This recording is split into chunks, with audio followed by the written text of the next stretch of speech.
I know it was in the script. We started the script with this appetite of all these stories, you know, which are compressed. You know, I remember, you know, at one point of the film, you know, the character Ismael is saying, you know, he's depicting a Pollock painting and saying it's images but compressed.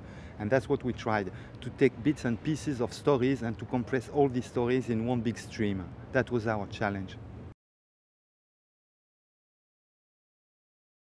For the soundtrack, I'm always it's on the editing table that I'm trying to break what I already prepared and to find new ideas and to create, you know, with the temp and, you know, and the score, you know, some Beethoven quatuor, you know, and the hip-hop songs, you know, and the Bernard Herrmann that we planned, you know, because Mathieu had to learn the Marnie songs, you know, that he's playing at the beginning of the film, etc. But I love when in the film you have different colors, and these colors I can bring them through the music, you know, and also because as you depicted, you know, the film, there are so many stories, so I didn't want the audience to be confused. So you need to have someone who is handling you by the hand and conducting you through the film. And that's the job of Grégoire Hetzel, the composer. You know, it's just like the piano player playing on a silent movie, you know, taking you by the hand, you know, and bringing you at, you know, until the very last scene.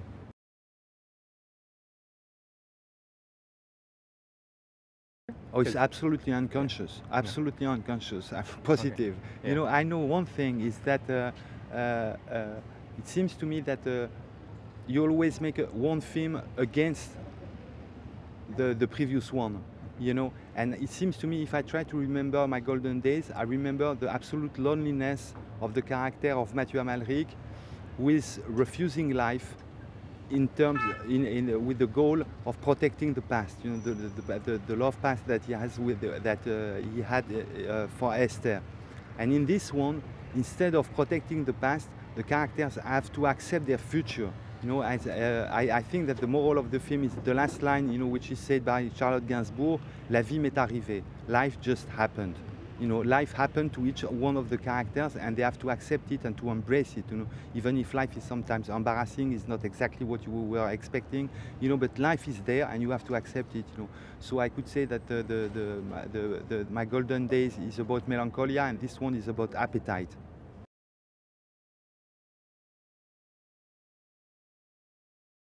Oh, I guess it's just part of my life, you know. And I mean, painting, you know, I never spoke about painting. Oh yeah, there was that scene in the museum in my golden days, you know, but painting is part of my life, you know, as a human being, you know, and I'm always reading books, so I'm using, you know, what I'm doing in the real life, you know. So there is no split, you know, between what I'm writing and my real life, you know. So I'm just using any tool that I can find. You know, we were discussing about music, you know, I can use any music that I can listen on the radio or whatever, you know, and in the same way I'm using all these references and trying to mix them and to create something new from these references that I worship.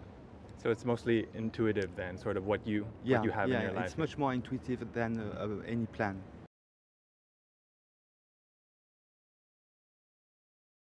I'm trying to do my homework. You know, I love to be on a set. I love that. You know, and I love actors. So you know, when I'm trying to welcome them when they arrive. So I'm doing my homework. So I have a short list, very precise, very precise. But the thing is that what we try to do during the day of shooting, you know, and it was, I remember some shots with Marion and some shots with Louis Garrel, we try to improvise, you know. So we do the thing that I planned, and after that we try to create something which was not planned, you know. So it's half preparation and half improvisation on the set. And how much of what you planned or what you improvised ended up on the cutting floor? It depends of the scenes. It really depends of the scenes, you know. I'm very proud of the ending, you know, that I can't say, that I can't tell, you know, because it would be a spoiler, you know. But all the ending, you know, with Mathieu and Charlotte, you know, it's a pure improvisation. You know, I just wrote the lines on the set and I said, okay, we could put the camera here, etc. I remember this shot of Marion Cotillard when she is, you know, beside her father dying, you know, and she has this strange gesture saying, "Father, it's me," you know. It's pure improvisation, you know, that suddenly I have this idea of that angle, you know, because the actor is offering me so much and I'm trying to catch what they are offering to me, you know. So I'm trying to move the camera with the goal of catching what they are offering to me, to find the best angle to receive it and to transmit it to you. Okay.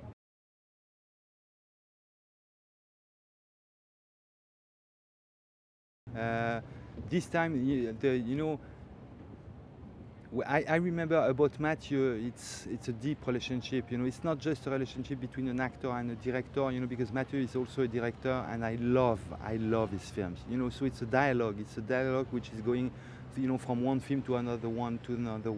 It's, I could say that it's harder on each film, you know, because, you know, on each film Mathieu is trying to surprise me and I'm trying to surprise him, you know, so, but on this one, the film, you know, with all these plots, all this, and the character being so wild, and sometimes so gentle, you know, with the female characters, etc., etc. I thought the very last day of shooting of Mathieu, I told him, you know, I have empty pockets. You know, I gave everything that I had. You know, I don't know what to give more. You know, Mathieu and I, we shown you on this film all the tricks that we learned together, you know, since Ma Vie Sexuelle, you know, so since my sex life. And so that's about it. But the great thing was that I had these two parts, these two women's part, which were large enough to welcome stars, you know. And at last I could work with Charlotte.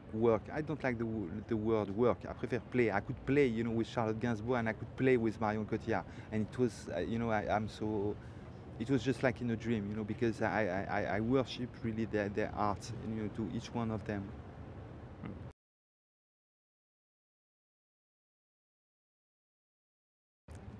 I love the fact that I love the ambiguity of that. You know, I love this character, you know, played by Louis Garrel, where you don't know, you know, Ismael is always focused on himself.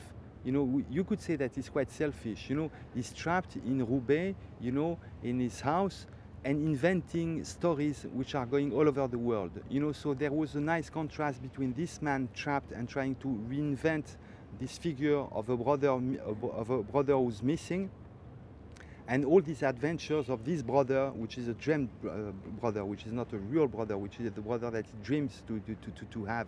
And so I love the fact that one was traveling all over the world, and, you know, is he stupid, or is he so clever? Is he a spy, or is he an angel, an innocent? You don't know. You will never know. You will never have the question. It's just about ambiguity. You know, I love the last line of Alba Orvacher saying, "My husband is a spy."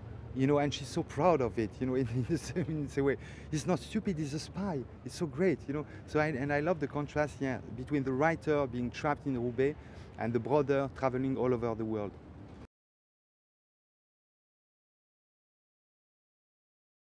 I'm not sure. I remember this book of Norman Mailer, which is called Arnaud and His Ghost. You know, it's a great book you know, it's a book of spying, you know, about the CIA, you know, in US, etc. It's a big, thick book, you know, that I love.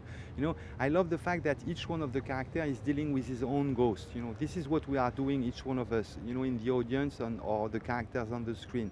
You know, we are dealing, you know, for Ismael, he's dealing with the ghost of this woman that he lost, you know, 2 decades ago, and he's dealing with this brother who is missing, who is not in France any longer, and you know, and guilt, and this father-in-law that he loves, etc. So he's dealing with all his ghosts, and when he's not able to deal with his ghost, that's where he's escaping, you know, from Noirmoutier to go to his family house in Roubaix. And so I guess that's what I wanted to say with that title, is that each one of us, we have to deal with ghosts, and though we have to move forward. It's interesting, when Marion Cotillard first shows up, I wasn't actually sure whether she was just an apparition or... Yeah. Well, was that your intention with crafting her performance in that way, or? Oh yeah, she looks, you know, is she real? Is she just, you know, what Sylvia is afraid of? You know, at one point, you know, Mathieu is saying, you know, to Charlotte, don't be afraid, don't be scared with the ghost. You know, I mean, she's just a ghost. She disappeared, and Marion appears on the beach, and is she a ghost or is she real? But what I love in her performance, you know, in Marion's performance, is Marion is so real. In real life and on screen, she's so real. She's so simple. She's just there. She's alive. You know, you thought she was dead, and she's a ghost, but a very friendly ghost. You know, she's also like a little devil in this island. You know, because she wants her husband back. You know, so it's the two things in the same time, and you can't be angry or pissed with her. You know, because she's so natural, just natural, and open and smiling, you know. But yeah, I remember the scene in the staircase, you know, when she appears and Mathieu is seeing her. Is he looking at a ghost or a real woman? She's a real woman. That's what's so surprising with that ghost.